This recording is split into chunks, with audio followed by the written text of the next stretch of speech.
What's going on, guys? Welcome back to this week's episode of Fed Up Church. I'm Pastor Sean Finney, and this week we're going to be digging into Ecclesiastes chapter 4. We've been on this stretch of reading through Ecclesiastes up to this point, and last week we went through Ecclesiastes chapter 3, where Solomon was focused, this preacher. Remember, Ecclesiastes means preacher, or teacher, one who addresses an assembly. And we've been on this stretch where he's been going through trying to ask the question, does God matter? Not does he exist, but does he even matter? So we've gone through and we see this phrase, everything under the sun, coming up repeatedly. Everything under the sun, considering only everything that's underneath the sun, what you can see, what you can observe, because we have to remember, Solomon was a man of science. He's going to focus on trying to get to the point, what's the meaning of life?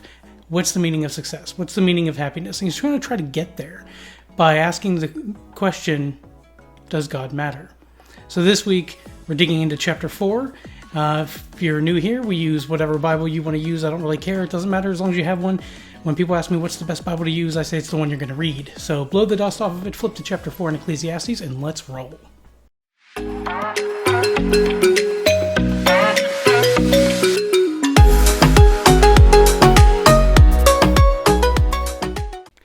Alrighty, let's get started. Ecclesiastes chapter 4. When you pick up in chapter 4, and I'm using the handy-dandy ESV Bible today, you're going to get to verse 1 saying, again I saw all the oppressions that are done under the sun. Here's that phrase again, under the sun. So everything that you can see, everything you can experience. And you remember, up to this point, we've talked about Solomon, wisest man who ever lived, and he was also king, but he's titled this book, or this sermon, this set of messages that he kind of gave and were penned down by his scribe most likely, or written in his old age. He's titled this Preacher. And up to this point, we know he was the wisest man who ever lived, because that's literally what God gave him, was wisdom. And God-given wisdom is a wisdom like no other. But a lot of people mistakenly think he was the smartest man who ever lived. We have no proof of that. And what we do know is that being smart, or knowledge, and wisdom are completely different things. Because you could be the smartest person on the planet, but never do anything, right? Wisdom is the application of knowledge. So the ability to learn and then apply. This is what Solomon was graced with. And he had specifically asked God for an understanding heart, or a discerning heart, to be able to tell the difference between good and bad, right and wrong, in order to lead God's people. God's answer to that was, well, then you need wisdom. So he blessed him with wisdom. Up to this point, you see in chapter 1 and chapter 2, where he's we see this younger man where he's like, I've tried everything. Anything my eye wanted, I allowed myself to have it. I gave into everything possible, like every possible thing you can do or experience. He says, I've done it, which would make sense why this is titled Preacher, or Ecclesiastes, right? Because the best preachers are the ones who you're not really going to surprise. You can go to with any struggle whatsoever, and it doesn't really throw them off, because they've either seen or done worse, or they've walked a mile in those shoes. So in chapter 4, when he's saying, I saw all the oppressions that are done under the sun. Chapter 3, there's a time for everything, right? There's a time for happiness, there's a time for sadness, there's a time for rejoicing, there's a time for weeping, there's a time and a season for everything, a time and place. So he turns his vision again towards, his perspective is again focused towards everything under the sun. And the first thing he starts this chapter off with is oppression. And he's saying, I saw the oppressions that are done under the sun, and behold, the tears of the oppressed. And they had no one to comfort them. No matter where you look, you're going to see oppression. And I think that's what Solomon's pointing to here, is that there's oppression everywhere. It's literally why it's pluralized, oppressions, right? There's many different kinds of oppression. You have the oppression mainly, which is people in power, which is what he's going to lead off with here, is people in power focusing on oppressing those underneath of them. And again, if he's talking to agnostics, people who, yeah, there probably is a God, but I'm not willing to say which one is or isn't, or not really sure what I believe, but I'm open to the idea that there is a God, a deity out there. Coffee pot's getting ready to brew back there. Yes! Anyway, so he's teaching agnostics, and he's approaching this from that perspective of Well, what can I see under the sun? If eternity doesn't matter, if God doesn't matter, if there is not necessarily anything after this, then what's the point? Because as I turn my perspective back and look at this world around me, everything under the sun, all I see is oppressions, a multitude of oppressions. You have the rich oppressing the poor. That's common. You see that theme throughout the Old Testament. But there's also different kinds of oppression. You typically can see oppression within a home, when one person's oppressing the rest of the family. You can see oppression inside of relationships where, one person's not really committing to the relationship. They're just victimizing the other person. You can also see oppression between the oppressed, for example, we like to think of rich people oppressing poor people, but there's also poor people oppressing poor people. So no matter where you look, you're going to find oppression. Somebody trying to gain status over somebody else. But why? What's that matter? As we saw in the last chapter, the further you go into this thought process, it doesn't matter, right? Solomon even questions, what did I gain for all my wisdom? I still die just like the fool does, just like one who suffers from madness. We all end up in the dirt. So what's it matter? How is this helping? And so he says, I saw all the oppressions that are done under the sun. And I mean, that would make sense, right? He's king. So as king, he's going to have to deal and see with a lot of oppressions and try not to inadvertently cause some his own, So he sees all these oppressions and he says, and behold the tears of the oppressed. Like when you see this phrase, and behold, it's like, my goodness, look at it. The sheer volume of it. The tears of the oppressed. Lakes could be filled with the tears of the oppressed. People who struggle, people who suffer. Even today in our current society, we're not beyond this. Look at the situation, what you're seeing over with Russia and Ukraine. And there are people fighting oppression no matter where you look. And he says, and there was no one to comfort them. Because we're all oppressed in our own way. And, I might be struggling with things that you're not struggling with, but I know you're struggling with things that I'm probably not struggling with. What you're oppressed by and what you give that authority and power to oppress you is going to be different. And he's saying if everything ends here and there's no eternity to worry about, there's no eternity after this to be concerned with, then there's no one to comfort you. Because we're all struggling, we're all oppressed. And he says, on the side of their oppressors there was power, and there was no one to comfort them. On the side of their oppressors there was power. In order to be oppressed, the other side must have power. They must have influence or some form of power over you in order to oppress you. Otherwise, you can't oppress me. If somebody can say what they want, they can try all they want, but if I don't think it matters and it doesn't bother me, then you're not really oppressing me. But the moment I start to worry about what other people think, for example, the moment I start to worry about their opinion over God's opinion of me, then I give that power to them to therefore manipulate me, to oppress me. And, we talk about you see movies and stuff like that, and they talk about possession, right? Possessed by a demon. First of all, the word demon is not even in the Bible anywhere. That was something that was made up years later. Devil is spirit, right? This evil spirit. So the idea that you can be possessed, as a born-again believer, you can't be possessed. Because literally you're already possessed, right? By the Holy Spirit, right? Possessed means something that has possession, an indwelling of. So as Christians, we're possessed by the Holy Ghost, by the Holy Spirit. So he's not going to just step out and let somebody else rent for a while. That's not how this works. So you can't be possessed, but you can be oppressed. And this is what few Christians focus on. It's what few Christians actually realize is yep, I have the strength of God on my side. That doesn't mean I'm not going to fight oppression. Specifically, if I'm handing them the keys to do it.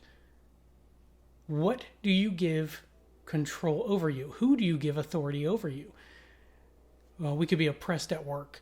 If you're struggling with a boss or coworkers and things like that, and it's making your life a living hell, that's oppression. And it's oppression that you allowed to continue, that you allow to happen because you grant them that power and that authority. Now, I'm not saying be rebellious and disobey your boss. That's not what I'm saying. What I'm saying is how it affects you spiritually, how it affects you mentally.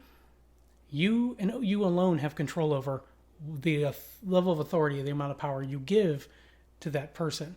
So anyone can fight that form of oppression. And even still, we can't be possessed, but that doesn't mean that Satan's not battling you. And really, now, I say that lightly, kind of. So a lot of people, I hear this, especially living in the South in the United States, you see, all the devil's really working on me, the devil's fighting me, the devil's doing this, I doubt that.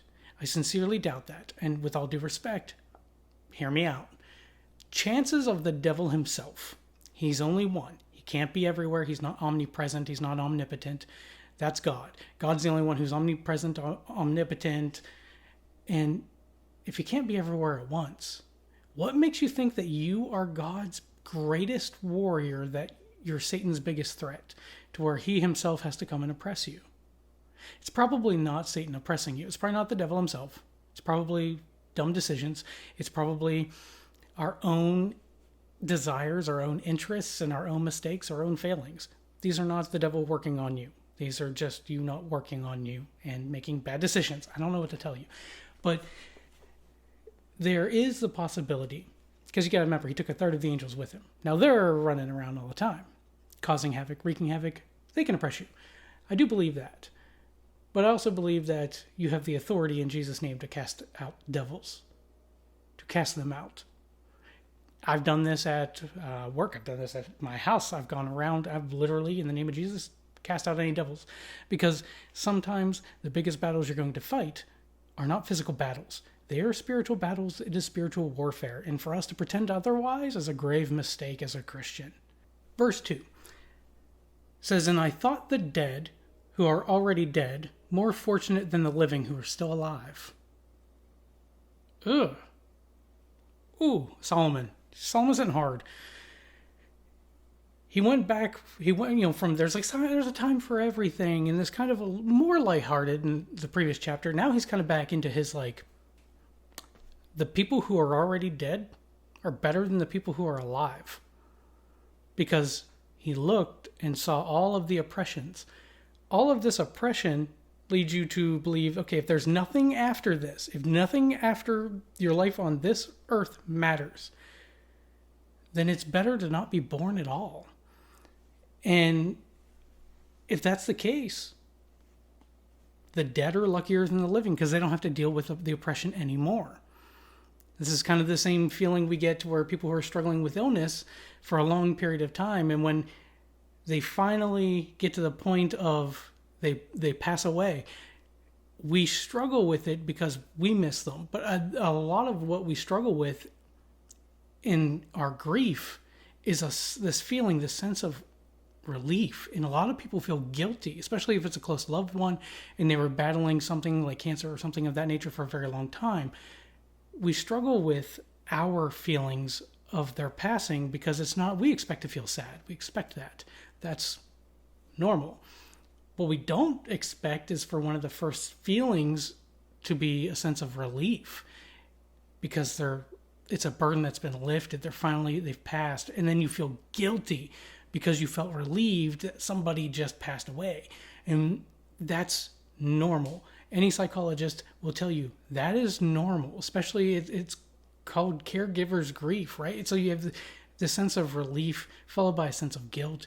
And that takes a while to work through until you can realize that they're better off now because they're no longer struggling anymore. They're no longer suffering anymore. And this is what Solomon is pointing to here. When he says, I thought the dead who were already dead more fortunate than the living who are still alive. But there's the phrasing here. The way he says this is interesting. He doesn't just say, I think the dead are better than the living who are still alive.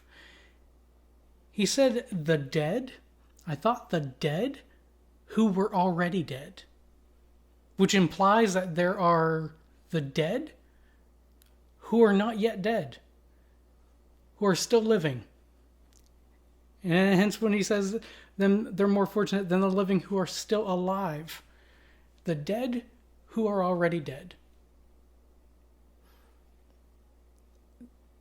The idea that you waking up in the morning, going to work, coming home, living a lonely, miserable existence is living is not living. That's not living. That's not joy. You're supposed to find joy, right? We're told to rejoice, to have joy again, rejoy. So if we're struggling and we're feeling oppressed and we're miserable, that's not living. That's like the walking dead. Oh, no. You're dead, but you're not dead yet. So this is what Solomon's pointing back to. He's like, I saw the dead who are already dead are more fortunate than those that are still living, because they don't have to struggle anymore. The problem becomes if we're dead the entire time until we die, then we never lived. So what he was talking about in the first 3 chapters up to this point is find joy, right? He said for a man or a woman to eat and drink and find satisfaction in their work. That is a gift of God. And then we go into this chapter, and he's like, the dead who are already dead are better off because of the oppression. So what are you oppressed by? And make that a focal point this week, too, as you continue to go through and study these verses in Ecclesiastes, is what is it that I'm allowing to oppress me, to steal my joy? Because if I'm allowing it to steal my joy, then that is something I have given power and authority over me. Because you can only allow to be stolen what you permit. He continues on, and he says in verse 3, "But better than both is he who has not yet been, and has not seen the evil deeds that are done under the sun." So better yet, right? The dead who are already dead are better than those that are still living. But better than both of those is the man who has not been born yet. Because even though the dead are already dead, they still had to live through the struggles. They still had to live through the oppressions. And yeah, they're dead now, so they're not struggling anymore. They're better off than the people who are struggling. But better than any of them are the ones who had never lived at all, if the entirety of existence ends with your physical death. If there's nothing after this, then it's not only is it vanity of vanities, right? Meaningless and pointless. He's saying if all you see is oppression and nothing exists beyond this, it's better to not be born at all. And that is the most pessimistic outlook you can have, right? This is where people have this thought process of, I don't want to have children if the economy's bad, or I don't want to have children if, there's a time of war, right? Because it's very difficult. And you don't want to raise somebody or bring another human being into that scenario, into that situation. But guess what? It doesn't change. It doesn't matter. It doesn't matter which century you're in. There's always going to be oppression. The difference is there's more to life than just what is under the sun. So that, while I can see the thought process being, somewhat valid, you don't want to put another person through torture, right? You don't want to put another person through oppression. But even in the oppression, we have joy in little moments, joys here and there. And that's enough to keep people going, at least to get them through the tough times. So keep that in mind too. If you're going through a hard time, you're going through oppression, focus on finding joy in the little things, celebrating the little victories along the way. Even if it feels like you're losing the war, celebrate the little victories, the small battles. That you can find some joy out of to give you strength for another day. But he says in here in verse 3, but better than both is he who has not yet been and has not seen the evil deeds that are done under the sun. Again, we're seeing this under the sun verbiage, this idea that evil deeds are done, but they're only done under the sun. Literally, under heaven, not in heaven. So he's kind of in this backhanded way, kind of maneuvering their logic, the logic of his listeners, to think through this process. If everything's meaningless, you live and then you die and then nothing else happens, then, and the only time you're alive, it's nothing but oppression and struggle, then what's the point? They already admit that there is a God. They're open to that. But this is the question of, does he matter? Because if he does not matter, then everything is meaningless. Everything is pointless. It doesn't matter if you're a fool or a wise sage. None of it matters. You're gonna die just the same. And the entire time is going to be a struggle. So what's the point? Verse 4, he said, "Then I saw that all toil," remember, all work, all labor that you do, "and all skill in work." All skill in work. So remember, he said, this is all I know. For a man to eat, to drink, and find satisfaction in his work is a gift from God. Now he's saying, then I saw that all that toil, all the work, and all the skill in the work, because it takes time to develop skill. Right? In order to get good at something, you have to practice it. In order to get good at something, you have to do it for a long time. Read a great book years back, I believe it's called Outliers, and it looked at like, what was the difference? Like, what was the one thing that you could find, what made somebody an expert in any field? The best hockey players, the best computer programmers, the best surgeons. What was it that they all had in common before, like, at what point did they become an expert? And what they had in common was 10,000 hours, approximately 10,000 hours of repetition and practice. If you're working a full-time job, 2,080 hours a year, it's about 5 years. It takes about 5 solid years of practicing a skill, 40 hours a week, in order to get good enough to be considered an expert. So he's saying all of that. I saw all toil and all skill in work come from man's envy of his neighbor. Yeah. If you think about it, that's what starts people on a lot of paths. A lot of people go into the medical field. I'm going to be a surgeon. I want to be, an anesthesiologist. I want to be a nurse, because they know that I can make a lot of money doing that. Well, why do you want to make a lot of money? Why not just make enough money to provide for your needs, to do what you want to do? How much is enough? And have you thought about what that number is? Now, a lot of people look at it and go, oh, I'll be a doctor because they make a fortune. Yeah, but do you need a fortune to be happy? Would you be happy with a fortune? A lot of people think yes, right? Absolutely.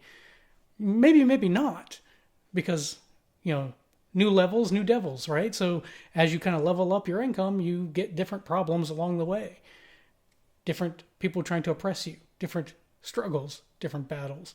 So he's saying here, I saw all the work, all the toil that men do, and the skill that they acquire, and all these hours that they study and practice.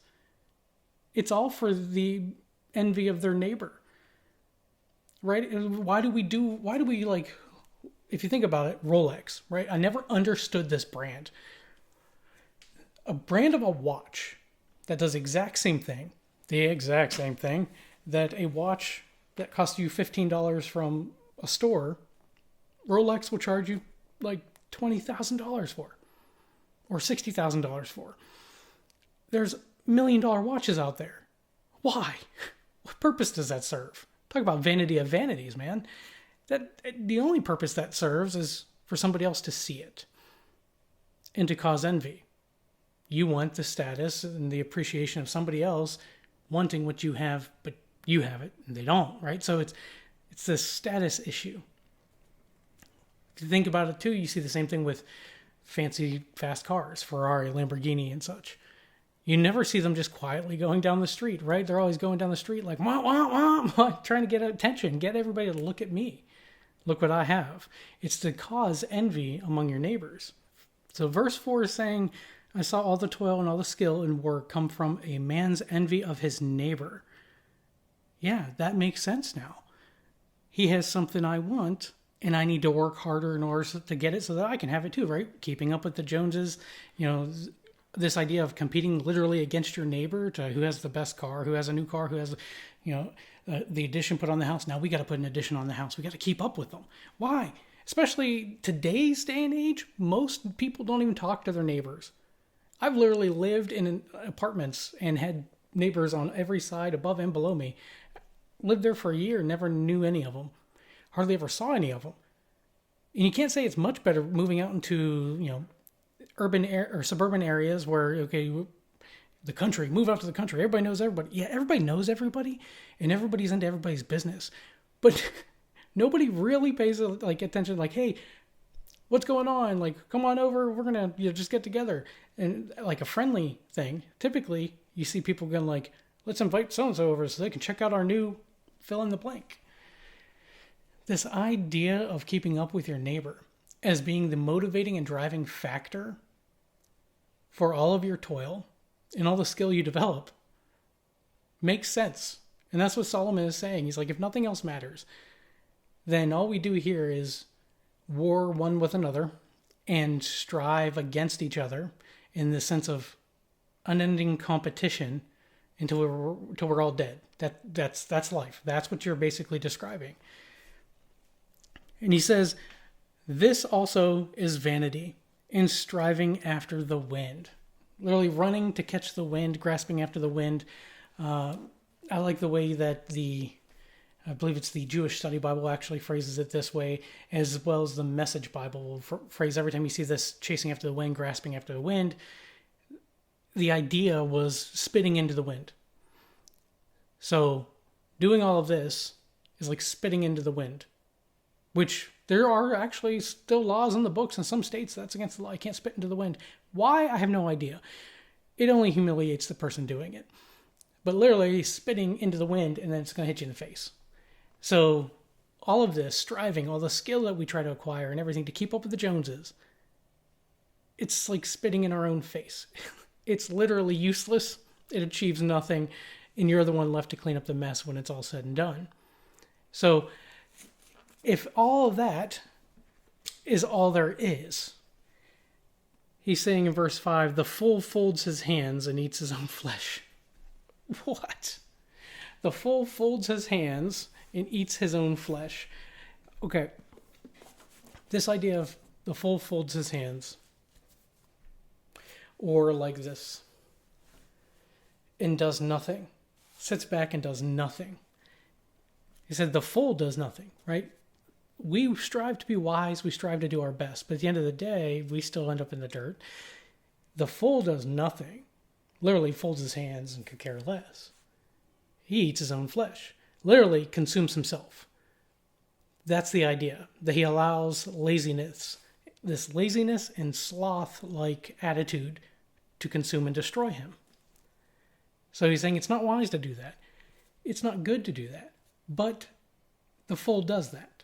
So then which one's better? Which one's the approach we should take? Should we be a fool and just be lazy? Well, Solomon's saying no, absolutely not, because that'll destroy you. Remember, we talked about this before. If you don't bring out that which is within you, your creative need, and express that, then it'll destroy you. And he's saying a fool will fold his hands and consume himself, eat his own flesh out of sheer laziness. But a wise man who strives and does everything and struggles and deals with the oppression and the battles every day, what's the value in it? So in verse 6, he says, better is a handful of quietness than 2 hands full of toil and a striving after the wind. Better is a handful of quietness. This is a phrase, like an idiom in Jewish culture. It meant to have contentment. I never realized how much that thing brews and keeps the water hot. My goodness. Hopefully you guys can't hear it too loud. I might have to snip that out, skip that part.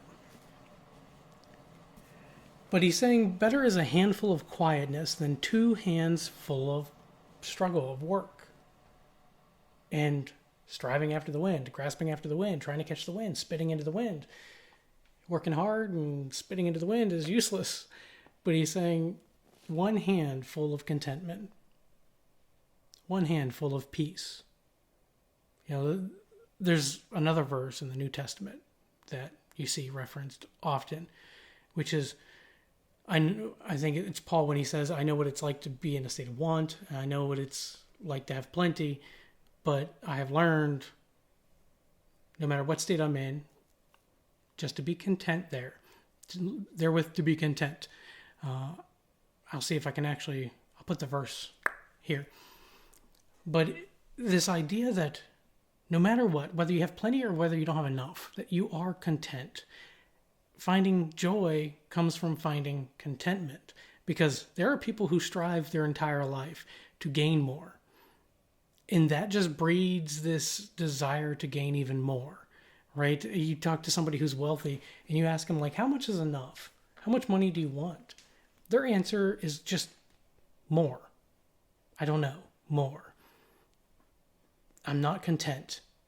They haven't been striving to find contentment. They've been striving to find happiness through material need, like material things. So if you're struggling to try to find happiness through what you can purchase and money and whatever exists here under the sun, and you think that's going to bring you happiness, you're wrong. Money doesn't bring you happiness, because happiness is derived from contentment. If you're content, whether you have plenty or whether you don't have enough, that means you're deriving your sense of contentment not from material things. You're deriving your sense of being content from something not under the sun. And that's what Solomon is getting back to. This is what he's trying to get people to see. Better is one hand full of quietness, contentment, and peace than two hands full of struggle and toil and spitting into the wind or grasping after air. In verse 7, he says, again, I saw vanity under the sun.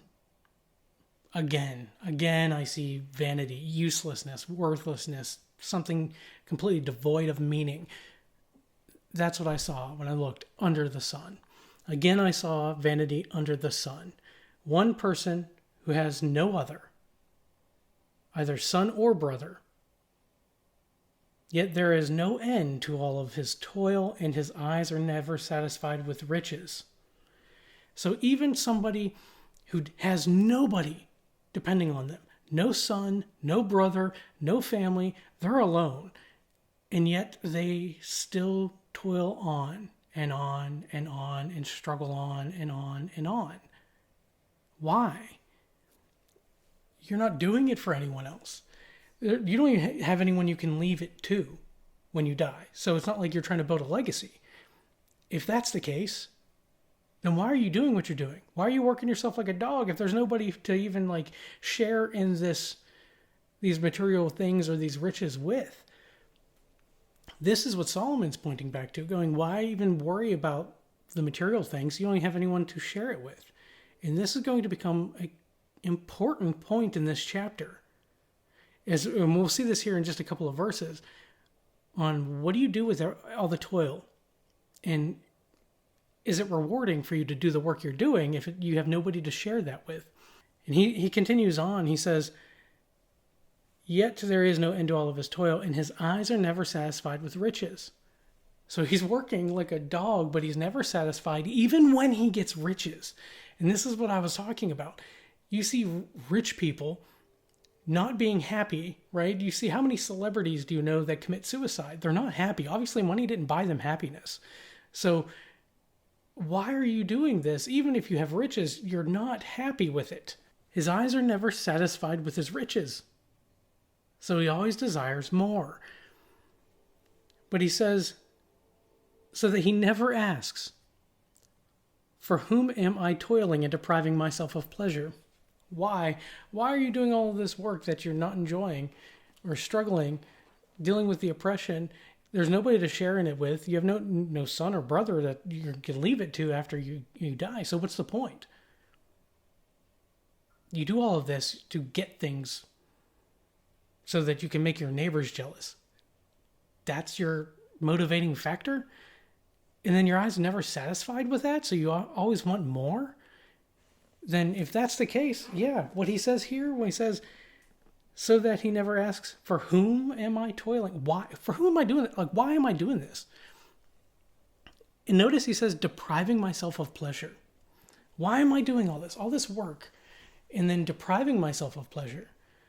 Which implies that the work you're doing is not enjoyable. And for a lot of people, I would say that's the case. I've met a lot of people who do not enjoy the work they do. They got into a career or a field because somebody told them that they should. they got into a career or some field because their parents said you're good at this, so you should go be a surgeon. You're good at science, you should go be a surgeon. You're good with computers, you should go be a computer programmer. You argue all the time, you should be a lawyer. Nobody sits down and goes until a little bit later in life, what do I actually want to do? Right? Because that is a thought process, and it wrecked me. I was in college when I actually sat down, and my wife actually asked me that question. Will you be happy doing this career path that you want to go and do? I'm like, well, what? Like, that didn't even compute. What do you mean? Am I happy? Would it make me happy? I never asked that question. That was never part of the thought process. I was told I was good at this. I should go do this and make a lot of money. The more I thought about it, and the more people I talked to who were in that career field, the more I realized, no, it would not make me happy. So my entire life plan up to the age of like 20 just went out the window, and I had to make a new one that was going to be focused on finding contentment and happiness doing what I would enjoy doing. And if you focus on finding what career path you want to go into that you enjoy doing, the idea, and you've heard this before, like if you love what you do, you never work a day in your life. Yeah, that's not true either. But I understand where it comes from, right? Because I love what I do, and there are days when I'm exhausted. Flat out, it was more work than I wanted to sign up for that day. So when people ask me, like, do I enjoy the work that I do? I tell them I love it even on the days that I don't. Because there are always going to be challenges and struggles, and no job's perfect. But for a man to eat, drink, and find satisfaction in his work is a gift of God. That's what Solomon told us in the last chapter. So focus on finding what it is you enjoy doing. Because to work and toil and deny yourself pleasure, what's the point in that? Finding no satisfaction, no contentment from anything you do, what's the point? Why do that? Why struggle? Why put yourself in that kind of oppression? Because nobody else can do it to you. You literally have to sign up for that career path yourself. And Solomon's saying you don't have to. And he's right. You don't have to. Oh, but I've invested so much time and money into this career path. Yeah, well, you learned that you hate it. Switch gears and go into a different career path. Who cares if you have to start at the bottom to work your way up? I would much rather get to 30, decide like I went for becoming a teacher and I hate teaching and this is not, I'm going to be miserable for the next 30 years. I would much rather at that age, like 10 years in, go, nope, I'm going to switch gears and start at the bottom in finance or something because that's what I actually want to do. But I was told there's no money you can be made in this or something, or only certain kinds of people go into that career field. Switch gears. Start at the bottom. Who cares if it takes you 5 years to become an expert? It's 5 years of doing something you enjoy doing and then mastering that skill set so that you can live the next 20, 30, 40 years doing what you enjoy. So he's saying, this guy never asks, for whom am I toiling and depriving myself of pleasure? He said, this also is vanity and an unhappy business. It's extremely frustrating to go to work every day at a job you hate. Don't do it. Don't quit your job without a backup plan. I don't understand why, the current generation, I think we miss teaching them this. They'll just quit a job and walk out, have no backup plan, have no income, nothing to sustain them, and just hope to get another job in time in order to pay their bills. Do not do that. That is horrible advice. If you're not happy, do what you need to do. Line up the interviews, start educating yourself on that career path, and then once you're offered a position, then switch gears. Smooth transitions in your career. You don't want big ups and big downs. You just want to be smooth all throughout your career and your financial security. Then you can derive contentment and happiness from it. It gets problematic if it's nothing but turmoil and turbulence. Be careful. There's no need for any of that. In verse 9, he says, 2 are better than 1. So somebody doing all of this, they have no brother, no son, nobody leave anything behind, that's an unhappy business. Depriving themselves of any kind of pleasure, that's an unhappy business. And he immediately goes into this, saying 2 are better than 1. Because they have a good reward for their toil. 2 are better than 1. Finding somebody you can spend the rest of your life with makes the job that you go to work every day and do more rewarding, because you finally have somebody to share it with. You have a good reward for your work. The reward is you're building a home together with the person that you love. So there's no reason to do it alone. Two are better than one, because for the first time, it's finally rewarding to go to work, to be able to build a home together. This is what Solomon's saying. You derive meaning not out of necessarily what you do, but who you do it for. I go to work every day so that I can provide for my family. It's rewarding because I can provide for my family, because I'm sharing it with them. If I was alone, it would be a miserable and an unhappy business. Solomon's right. There'd be no point. There's nobody to share it with. There's nobody to look and say, like, I'm proud of you, Daddy. That's the kind of thing that men will work their entire lives for. And we like this recognition and appreciation goes untalked about so much, especially with fathers. And you see a lot of fatherless homes. The idea that fathers are unnecessary in homes is the biggest lie we have been told up to this point. Fathers, listen to me. You matter. You matter in the house. You matter to your family. And when you're home. Be present. Don't be home and absent. That's worse. That's worse than not being there at all. Because then that causes a completely different set of emotional scars and traumas that your kids will have to deal with. When you're home, be present.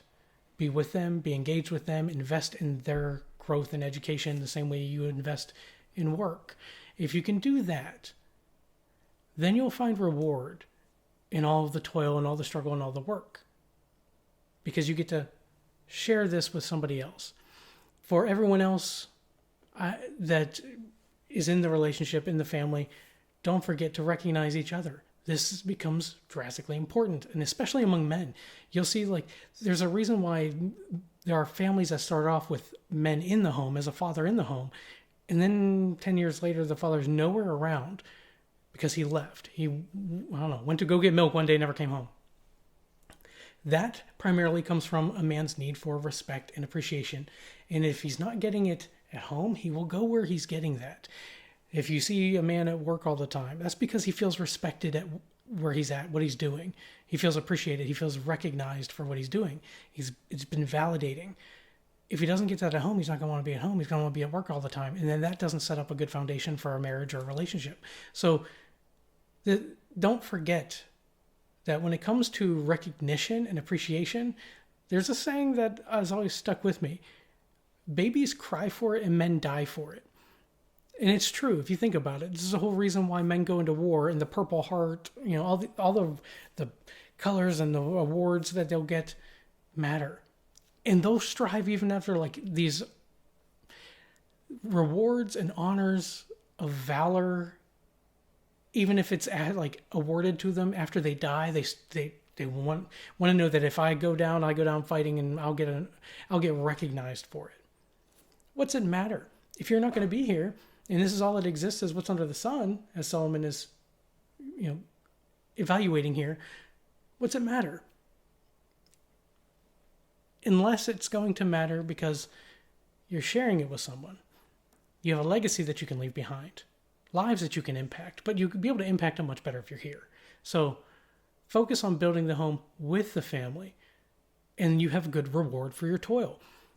This idea that two are better than one because they have a good reward for their toil. This is why he's saying this, because you can invest in each other and build each other up and build a home that will impact generations. Now in verse 10, he says, "For if they fall, one will lift up his fellow."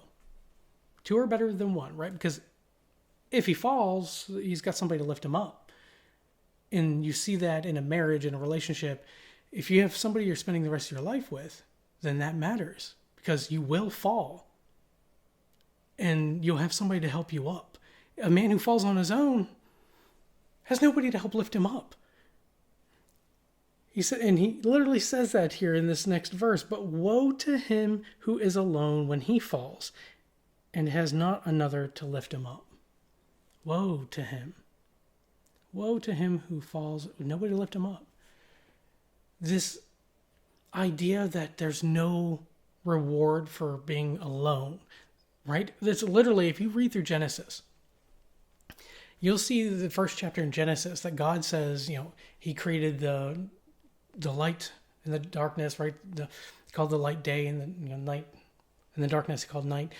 The sun and the moon, he called it good, right? It was good. And he created all the animals and called it good. And he created these seas, like everything. Everything he creates, he calls it good. And then he creates man and he calls it good. And then he says the very first thing he says in Genesis is not good. It says he looked at man and said, "It is not good that man should be alone." We were not made to be alone. As much as we may be introverted and not want to deal with people, I get that. I'm that way too. I don't want to necessarily be out at, the party scene was never my thing. I don't want to go where there's a bunch of people. A bunch of people, that's a source of anxiety I'd rather just not deal with. But that doesn't mean you have to be alone. You find one person that you actually derive a sense of strength from, who invests in building you up, and you can invest in building them up, and that's who you build a home with. It's not good that man should be alone. We're not made that way. But he says here in verse 11, again, if two lie together, they keep warm, right? Winter night, you have a couple, you could lay down together, huddle up together, and keep warm. The body heat from each of you will increase the entire body heat. You know this if you ever put the covers over your head right in the winter, trying to warm it up. It takes a long time. But if two come together, this is a survival thing too. You see this for people who are hiking in the mountains. They know this. If you're ever in a storm, you literally have to huddle together for warmth, and you can survive. You can withstand the storm if there's two of you. If you're on your own, you're going to be a popsicle on the side of Mount Everest. It's not going to be good. Okay, they'll find you in 30 years and say, we found the world's oldest man, on some mountain somewhere, and he's 30 million years old. A bunch of garbage.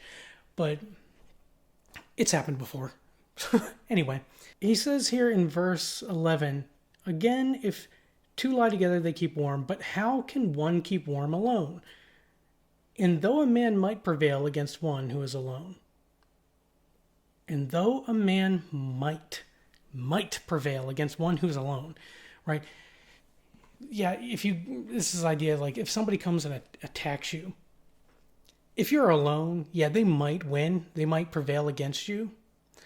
But he says here, two will withstand him, the man who's attacking. Two will withstand him.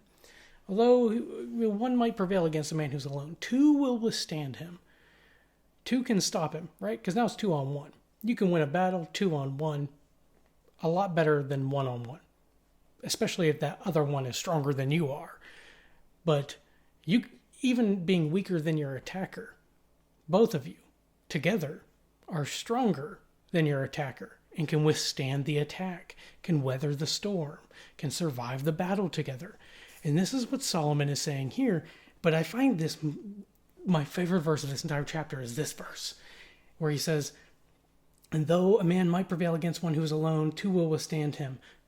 A threefold cord is not quickly broken. A threefold cord is not quickly broken. Hold up. In case you're not doing the math here. One alone is not good, because you can be attacked and overcome. But two together can withstand an attacker, because a 3-strand cord. 3, 1, 2, 3. Yeah, a threefold cord is not quickly broken. Threefold cord is not quickly broken. What is he saying? And how can you say 3 if it's literally me plus one other person? And this is the best way I can explain this.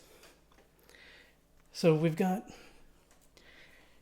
and I don't know how well this will show up on camera here, but you, whoever you want to spend the rest of your life with. Oh, we love each other. We come together. He completes me. Is everything I needed. So we're going to intertwine our lives together.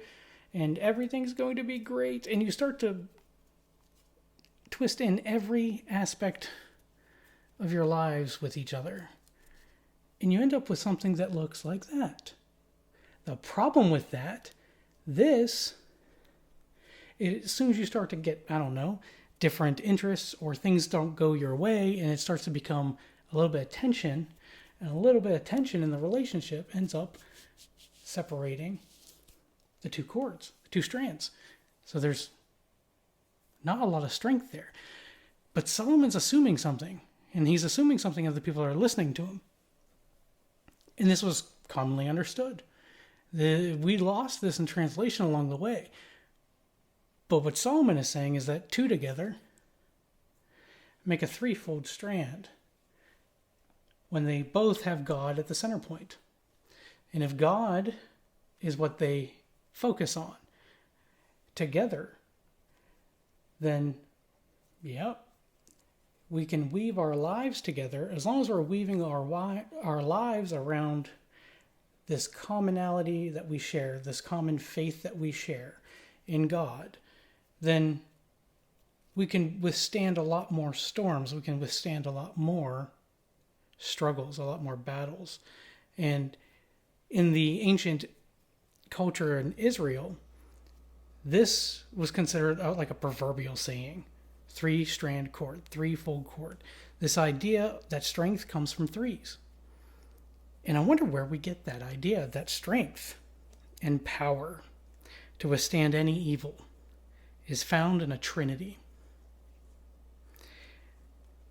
Like that we typically see in, Genesis. When it's describing God as a trinity.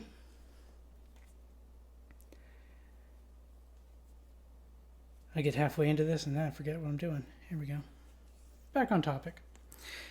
So I'm going to continue to do this. Now, the idea here that Solomon's actually getting into is he's starting to get into the idea of life is meaningless and all is vain and everything is vanity without someone to share it with. But if you're only sharing it with them, and I made this mistake early in my marriage, that it's you and me against the world, babe. We're going to take on the world. And then as soon as you have struggles that come through that nearly rip you apart, you start to realize that I can't do it on my own. And she can't do it on her own. And somehow even together, the two of us are not enough. Because you're going to find some battles and some attacks that are going to be stronger than you can withstand, even together. But this is why Solomon says it's a 3-cord strand, right? A 3-cord braided rope. And this is what you get when you include God in the mix. And you have to, a marriage is literally a marriage between a man, his spouse, and God. So that no matter what tension comes through, they can withstand it. And we know that scientifically this is a fact. 3-cord rope is the strongest rope. It's stronger than 2 strands alone. It's stronger than a 4 or 5-strand rope by a lot. Do you ever wonder why? Do you ever know why a 3-corded rope is the strongest form of rope? Because as tension is applied, you start really pulling on it. And I could try all I want. I'm not going to be able to break this. It takes I think it's 4,000 pounds of force to break a 3-strand rope. But as tension is applied, and I'll try and separate this a little bit so you can see. As you apply tension down, there is one part of each strand is in contact with the other two. So even if one gets a little weaker, when tension's applied, it kind of tightens everything back up. Versus 2 strands together, as tension's applied, one slips, and then the whole thing falls apart. But as long as all 3 strands are present, this isn't going to break anytime soon. This is the strongest union you can form. And that's what marriage was designed to be. It was designed to be between you, your spouse, and God. This is why when you go for a wedding, they say, like, do you so-and-so commit to spend the rest of their life. And it starts off, when they start doing the vows, the preacher starts off by saying, like, by the power invested in me by God and the state of wherever, right? It's immediately focused back to God, because marriage is a union, a common union, communion of two people with God. It's meant to be a relationship with, we say like men are the head of the household. No. God's the head of the household.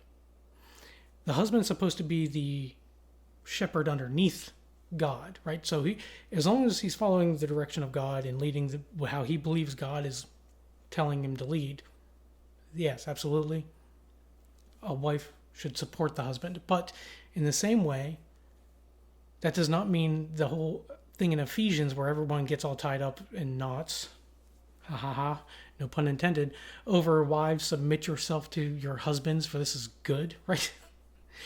Submit, woman. No. That's not what that means either. This idea, because keep reading, and it says, and husbands, love your wives, like Christ loved the church and gave himself for it. So, yeah, if you're going to turn to your wife and say, you need to obey me, then she can look at you and go, you need to die for me. Fair is fair. You're going to quote the Bible, don't quote it out of context. But a 3-strand cord is not easily broken. This is what Solomon is saying. A marriage without God is not a marriage. It's just spinning fibers around it, but it doesn't create strength. It actually creates weakness. And this is evident, so evident, because if you put just 2 strands together, let me take one out, and let me just wrap these 2 together. Now, we left God out of the loop here at some point, right? We decided we're going to leave God out. And we're just twisting ourselves along. These are our lives. The reason that this is not strong is because these 2 have too much friction.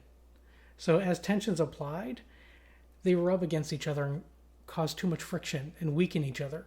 And you see the same thing in relationships, right? So this is why the old saying was, absence makes the heart grow fonder. Because being together all the time causes friction. And this will break. It doesn't hold anything. You got to bring God back into the mix in order for it to really work. How people make marriages work without God in it, I have no idea. But the whole purpose of having God as the unifying thread between the entire marriage keeps both parties focused on what's important, keeps them focused on the middle, and focused on building something of strength. So focus, husbands, on making sure you are leading the house, leading your household as a spiritual leader in your house. If you're not the spiritual leader in your house, I see this a lot. I've experienced it personally. Like I had that question asked of me years ago, and there's very few sermons I can remember hearing. Very few I can ever remember hearing and remember them later because they impacted my life in a completely different way. But one of them was when a guy said, are you the spiritual leader in your home as the husband and father in your house? And that broke me because I realized in that moment I wasn't. I was dependent upon my wife to make all the spiritual decisions, and where she leads, I'll follow, right? It's how it's been since we were dating. I was not in church. She was. Had to date her had to go to church in order to date her, so I followed along. But was that how I was called by God to lead my children? No. So I ask that same question to you now. Are you, husbands, fathers, are you the spiritual leader in your home? And if not, why not? Because we're not absolved of the responsibility to do that, especially in a marriage. Nope. God puts that all on you. Now, the good news is you're not doing it alone. A 3-cord strand's not easily broken. When your wife rubs you the wrong way, you've got God to help alleviate that pressure and relieve the strain. And when the husband's rubbing the wife the wrong way, the same rule applies. God can alleviate the pressure. Instead of nagging at each other constantly, go to God, the center strand in the braid that has brought both of you together. He can make it work out to where Stony hearts are turned into hearts of flesh. Only God can do that. Only God can change hearts. And I've seen him do it. I've experienced it in my own life. He continues on saying in verse 13, better was a poor and wise youth than an old and foolish king who no longer knew how to take advice. Kind of feel like he's talking about himself here in this moment. Better was a poor and wise youth than an old and foolish king who no longer knew how to take advice. Why? Because he's wise. He's the wisest man ever lived. But even he's recognizing I don't know how to take advice anymore because I think I know it all. It's better to be foolish, young, and young, yeah, not old, than wise and a king. Poor and young and foolish than wise and a king who can't take advice. Why? What damage is a poor, young fool going to do? Not much. No, don't have the influence to do that much. But a king? A king can wreck nations, including his own. Especially if he thinks that he is above advice and above reproach because he knows it all. That's the most dangerous kind of leader you can have. He says, for he went from prison to the throne. So remember he's saying that at this point, it's better for a poor and a wise youth than an old and foolish king who no longer knew how to take advice, for he went from prison to the throne. Though in his own kingdom he had been born poor. He was born poor and went from prison to the throne. I saw all the living who moved about under the sun, along with that youth who was to stand in the king's place. There was no end of all the people, all of whom he led. It was a massive nation. There's no end in sight. You could see for miles and miles if you were to gather them all up. This wasn't a small little band of, revolutionaries. It's not 13 original colonies kind of thing. It's a massive nation. He went from poverty, born poor, prison, to the throne, a king who led many and many and many people. And he says, yet those who come later will not rejoice in him. Those who come later will not rejoice in a king that can't take advice. Because what they'll do with all that power and influence and all the wealth and the knowledge, but not being able to take advice or heed a warning, the damage they'll do, those who come after him will not rejoice in the memory of that king. And we see that throughout the Old Testament, time and time again, is that they're referred to as like the bad kings. Yet those who come later will not rejoice in him. Surely this also is vanity and striving after wind. And he's setting up the context for what we're going to see in chapter 5, which, if you look at the very first verse, talks about guarding your steps when you go to the house of God. We've arrived, so to speak, as he's gone through this entire process of, I'm not going to argue that God exists or not, but we need to ask the question, does God matter? And we're seeing that yes, absolutely he does in chapter 3, and now in chapter 4, we're seeing that not only does God matter, what you do on this life and who you do it with, and whether you choose to go at it alone or with somebody else matters too. And we need to look at the next steps that we take. And when two come together, a 3-cord strand's not easily broken, because we need to guard our steps when we come to the house of God. Now we've arrived. If you're first time here, I encourage you to subscribe.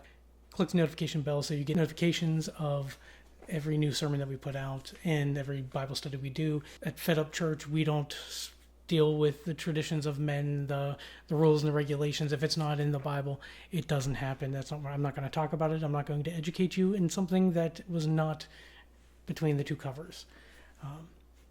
Just not going to do it. I got fed up with it. I got fed up with the lies coming out of pulpits in the majority of churches. If you liked what you saw, hit the like button, subscribe, turn on the notification bell, and I will see you next week.